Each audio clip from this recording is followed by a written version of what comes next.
Ada satu ayat di Perjanjian Lama, Mazmur 5 ayat 4. Ini Mazmur yang ditulis oleh Daud. Dia berkata, Tuhan, pada waktu pagi Engkau mendengar seruanku, pada waktu pagi aku mengatur persembahan bagimu dan aku menunggu-nunggu. Ada satu bagian dari doa atau persekutuan kita dengan Tuhan, ya. Doa itu tidak sekedar kata-kata, tidak sekedar kita mungkin mengucap syukur, kemudian mungkin kita menyanyikan satu dua lagu atau beberapa lagu, ya. Tapi ada sesi yang dikatakan di sini mengatur persembahan dan menunggu-nunggu, ya. Memang ini konteks perjanjian lama, ya. Jadi artinya menunggu, menantikan Tuhan. Kita di perjanjian baru itu, Tuhan itu ada dalam hati kita.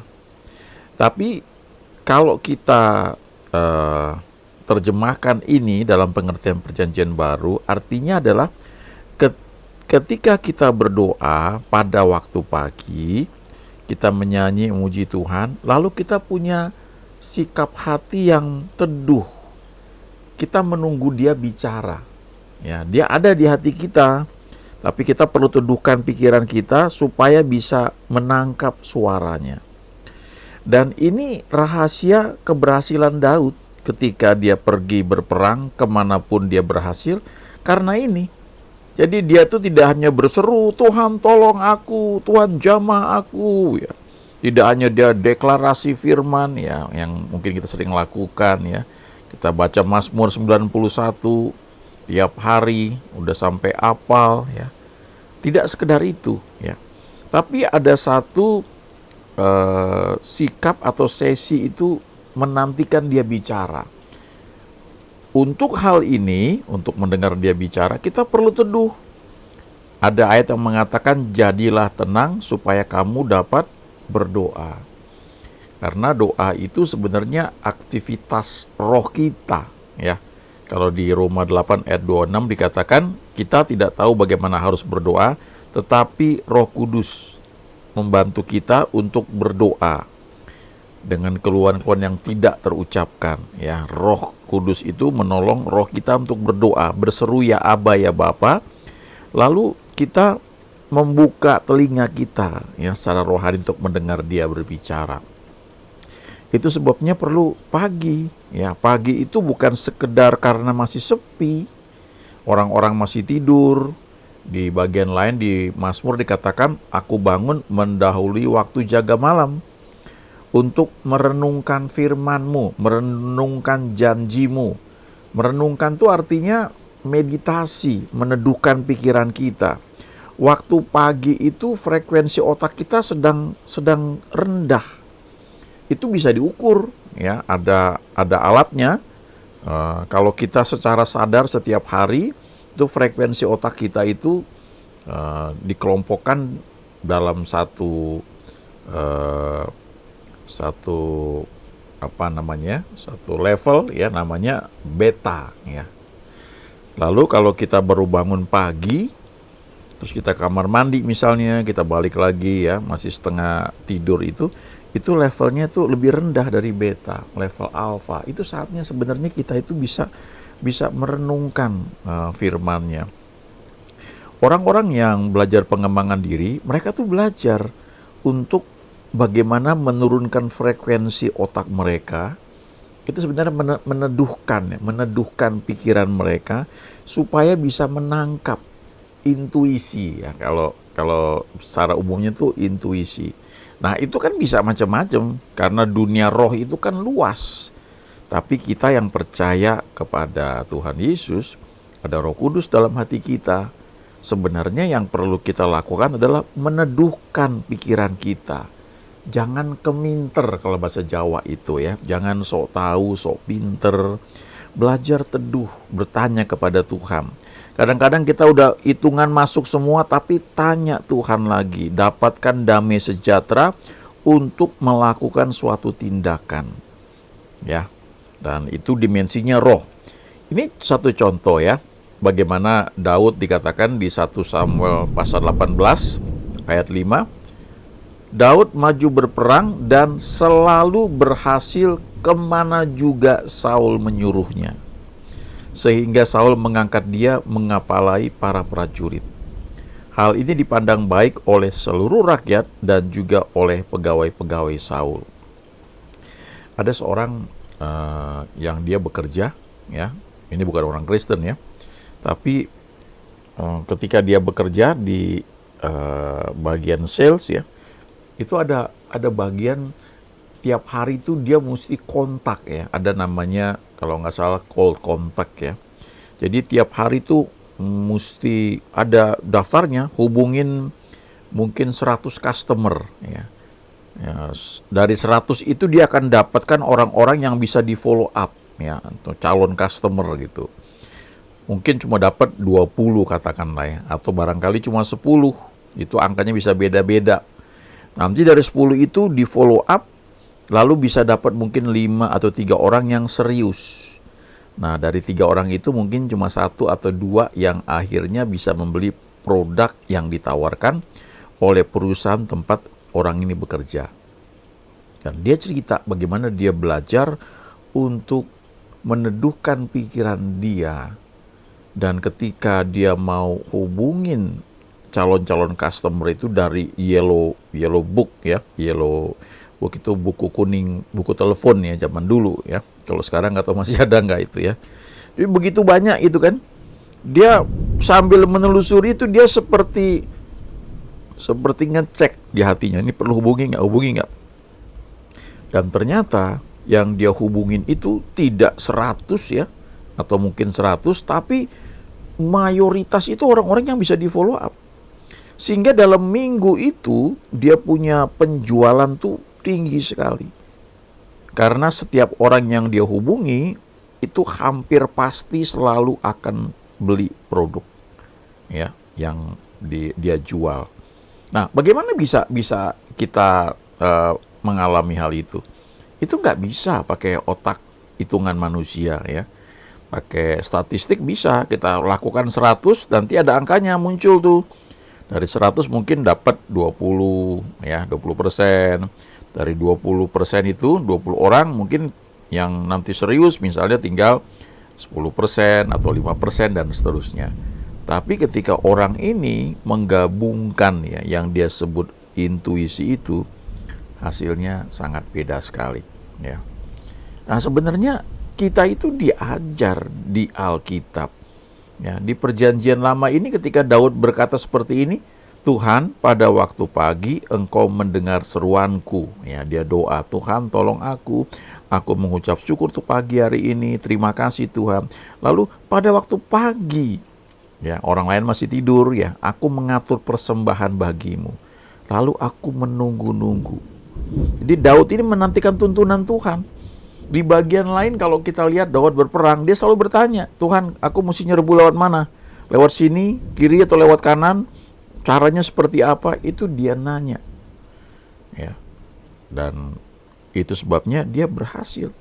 Karena dia bergerak dalam tuntunan Tuhan. Padahal dia hidup di Perjanjian Lama. Nah, kalau kita baca Henok itu lebih seru lagi. Ya, saya semakin diperluas ya istilahnya wawasan waktu membaca beberapa ayat di Perjanjian Lama, juga Perjanjian Baru. Hal-hal yang mungkin dulu saya nggak mengerti ya. Tapi waktu saya renungkan bagaimana Henok itu bisa berjalan bersama Tuhan, ya, bagaimana dia itu, kan Allah itu roh ya. Jadi menyembahnya harus menyembah dalam roh dan kebenaran. Di Perjanjian Baru, roh kita lahir baru. Di Perjanjian Lama itu belum seperti itu. Tapi itu orang seperti Henok itu dikatakan Enoch found grace ya. Henok itu menemukan anugerah sehingga dia bisa bergaul dengan Tuhan. Nah, itu jadi kalau diterjemahkan ke zaman sekarang, dia itu berjalan bersama Tuhan. Setiap saat dia ngobrol dengan Tuhan, walaupun mungkin mata jasmaninya nggak lihat. Dia tanya, Tuhan ini boleh nggak minum ini? Enak ya makanannya Tuhan? Kira-kira kayak begitu ya. Itu membangun hubungan sehingga dimanapun dia berada, dia ada seperti alarm di hati dia untuk bisa memilih yang tepat. Itu perjanjian lama. Coba lihat di kitab Markus sekarang. Bagaimana teladan Yesus? Markus 1 ayat 35. Pagi-pagi benar, waktu hari masih gelap, ia bangun dan pergi keluar. Ya. Ia pergi ke tempat yang sunyi dan berdoa di sana. Ini sendirian loh ya, sama kayak Daud ya. Jadi ini pagi-pagi benar, bukan hanya pagi aja. Pagi kan luas ya, jam 6 pagi juga pagi. Jam 10 masih dibilang pagi ya. Sampai jam 11 ya udah mulai dah menjelang siang ya. Kalau jam 12 sudah siang, jam 1 siang. Tapi kalau jam 10 orang masih bilang pagi itu. Jam 10 pagi ya, enggak jam 10 siang. Ya, jam 10 pagi. Jam 9 juga pagi. Tapi kalau dibilang pagi-pagi benar, apalagi dikatakan waktu hari masih gelap, itu artinya umumnya orang masih tidur. Ya. Mungkin bisa di bagian tertentu itu jam 5 ya. Di beberapa daerah itu jam 5 masih gelap. Ya, mungkin bisa juga jam 4 ya. Atau jam 3 mungkin malah ya. Ia bangun dan pergi keluar supaya nggak mengganggu orang yang sedang tidur. Ia pergi kemana? Ke tempat yang sunyi ya, dan berdoa di sana. Kira-kira doanya apa itu Yesus? Apakah dia bawa daftar doa ya? Ataukah ya apa ya? Memang tidak tercatat di berbahasa roh ya. Tapi karunia-karunia Roh Kudus kan bekerja dalam hidupnya kalau kita perhatikan. Tapi yang jelas adalah dia bersekutu dengan Bapaknya ya. Dia seperti ngobrol, dan kalau di Injil Yohanes tuh dikatakan tuh anak melakukan apa yang Bapa lakukan. Jadi sepertinya dia tuh melihat film ya, dalam imajinasi itu melihat apa yang harus dilakukan ya. Itu tuntunan itu. Nah, ini sekali lagi ya, orang-orang pengembangan diri mempelajari hal ini. Saya ingat dulu satu ketika ada sedikit perbedaan pendapat saya dengan teman ya, ada perselisihan. Lalu sebenarnya dia nggak tahu ya, cuma ada tindakan yang menurut saya itu dia bercanda keterlaluan ya. Tapi dia nggak tahu bahwa saya nggak suka. Nah, waktu saya sedang berdoa ya, itu dalam imajinasi saya itu muncul. Saya datang ketemu dia, ya. Kemudian saya ceritakan masalahnya, lalu kami berdua bersama dan kami pelukan ya. Ini teman-teman pria ya. Lalu ternyata itu seperti petunjuk ya. Jadi saya lakukan hal itu. Dan teman saya senang sekali karena saya terbuka dan dia juga perlu belajar. Lalu kami berdoa dan berpelukan seperti yang saya lihat dalam vision itu. Ya. Nah, kita lihat sekarang Tuhan Yesus ya, bagaimana ketika dia ini berdoa ya. Dikatakan di sini, pagi-pagi benar, waktu hari masih gelap, ia bangun dan pergi keluar, ia pergi ke tempat yang sunyi dan berdoa di sana. Perhatikan ayat-ayat selanjutnya. Tetapi Simon dan kawan-kawannya menyusul dia. Waktu menemukan dia, mereka berkata, semua orang mencari engkau. Ya, lalu jawabannya gimana nih? Ayat 38. Marilah kita pergi ke tempat lain, ke kota-kota yang berdekatan, supaya di sana juga aku memberitakan Injil, karena untuk itu aku telah datang. Lalu pergilah ia ke seluruh Galilea dan memberitakan Injil dalam rumah-rumah ibadat mereka dan mengusir setan-setan. Jadi kita belajar di sini, setelah Yesus berdoa, dia tahu dia mesti kemana. Jadi ketika Simon dan kawan-kawannya menemukan dia dan berkata, semua orang cari engkau, dia tidak ditarik oleh lingkungan atau keadaan. Ya, kalau kita mungkin senang ini kan, wah banyak jemaat, ayo kita segera buka lagi tempat baru misalnya, atau kita tambah jam kebaktian misalnya. Tapi Yesus ini tahu, ya, dia bilang ayo kita ke tempat lain. Jadi kenapa dia ke tempat lain? Karena itu hasil doanya. Tuntunan dia hari itu adalah dia mesti ke tempat tertentu dan tidak mengikuti apa yang Simon dan teman-temannya katakan. Ayo, ini banyak orang cari. Dia nggak seperti itu. Ya, ini teladan Yesus yang luar biasa. Kita lihat contoh lain. Kalau tadi pagi-pagi benar, sekarang kita lihat ini. Ini ketika dia sudah memberi makan 5.000 orang laki-laki plus wanita, ya, plus anak-anak. Lalu setelah itu dikatakan di Matius 14 ini ayat 22, sesudah itu Yesus segera memerintahkan murid-muridnya naik ke perahu dan mendahulunya ke seberang. Sementara itu ia menyuruh orang banyak pulang. Ya, ini habis pelayanan. Apa yang dia buat? Ayat 23, dan setelah orang banyak itu disuruhnya pulang, Yesus naik ke atas bukit untuk berdoa seorang diri. Ya, ini waktu pribadi dia dengan Allah Bapa. Ya, ketika hari sudah malam, ia sendirian di situ. Nanti kalau baca lebih lanjut, ya, perahu murid-muridnya itu sudah beberapa mil dari pantai dan ada gelombang gitu, ya. Lalu kira-kira jam 3 pagi, Yesus itu datang menghampiri mereka jalan di atas air. Nah, bagaimana dia bisa jalan di atas air? Ya. Saya percaya ini persekutuan dengan Bapaknya membuat dia itu kuat, ya, melihat atau bergerak dalam dimensi roh. Jangan lupa ya, dia manusia, dia Allah yang menjelma menjadi manusia. Ya, rohnya memang roh Allah, roh Tuhan, ya, roh Allah anak gitu ya, tetapi tubuhnya ya manusia, sama seperti kita. Karena dia memang untuk menebus manusia, makanya dia menjadi manusia. Nah, tapi kesadaran dia dalam dunia roh itu kuat karena dia bergaul dengan Bapaknya. Ya, udah pagi-pagi benar, udah habis pelayanan, dia istilahnya retreat gitu ya, dia sendiri lagi dengan Bapaknya. Dia nggak mau diganggu oleh murid-muridnya atau oleh orang banyak. Dia perlu mendapatkan tuntunan yang segar. Makanya dikatakan di Matius 4 ayat 4, manusia hidup bukan dari roti saja, tapi dari setiap firman, dari setiap rema yang keluar dari mulut Allah. Ya. Nah, setelah itu dia tahu dia mesti kemana. Kemudian dia lihat murid-muridnya. Ya, saya kira ini dari bukit dia melihat satu mungkin ya barangkali bisa dalam kejauhan ya, tapi kan gelap ya. Menurut saya dia melihat dalam alam imajinasinya ya, dalam alam roh istilahnya. Dia bisa lihat itu, kemudian dia datang dan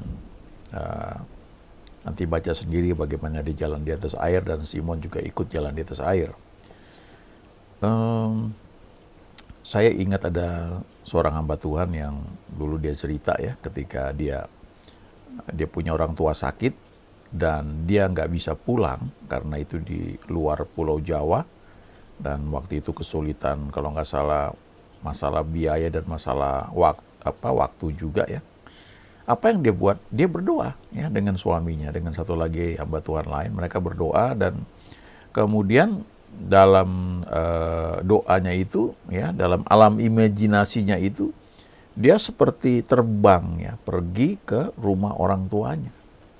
Dan kemudian dia lihat rumahnya, dia kayak naik pesawat, dia dari helikopter gitu dia melihat, kemudian dia turun, dia masuk ke kamar bapaknya yang sakit, dan dia lihat bapaknya terbaring sakit, lalu dia lihat ada bercak hitam di daerah dadanya.